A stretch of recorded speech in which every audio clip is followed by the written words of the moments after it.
So I had a dream a few nights ago that I felt I was supposed to share with you guys. In the dream, a relative of mine, actually my brother, who is now deceased and in heaven, was standing on the side of this river, and he dove in, and he was a lifeguard when he was younger, and he, was a gorgeous, lovely swimmer.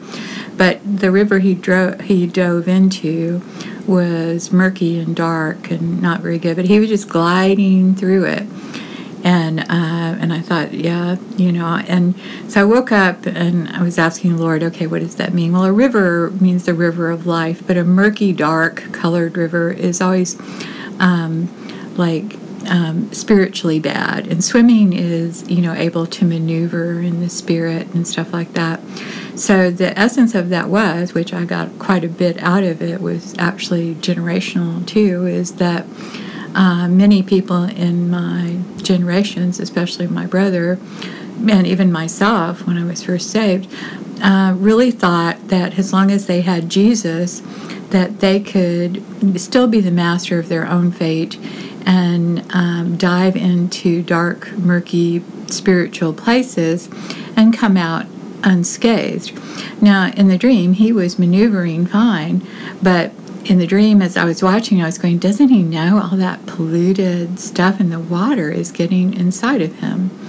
And so that's the real point of this little thing here, is that you, when the Lord tells you to stay out of certain situations, it's not to keep anything from you, it's to keep you from being polluted and defiled. Now, my brother had ultimately, and when I would talk to him about this, years later, he would always say, well, I've got the Lord, I can go anywhere. And to a point, that's true.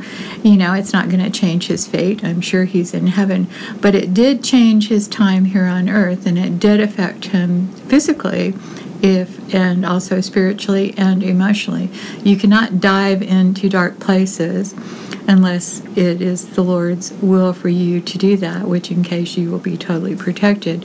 But you can't just go exploring. There's a line from an old Joni Mitchell song, that she was I'm trying to remember, she didn't want to go to hell, but she wanted to take a look around it, though. And you can't take a look around hell without getting burnt.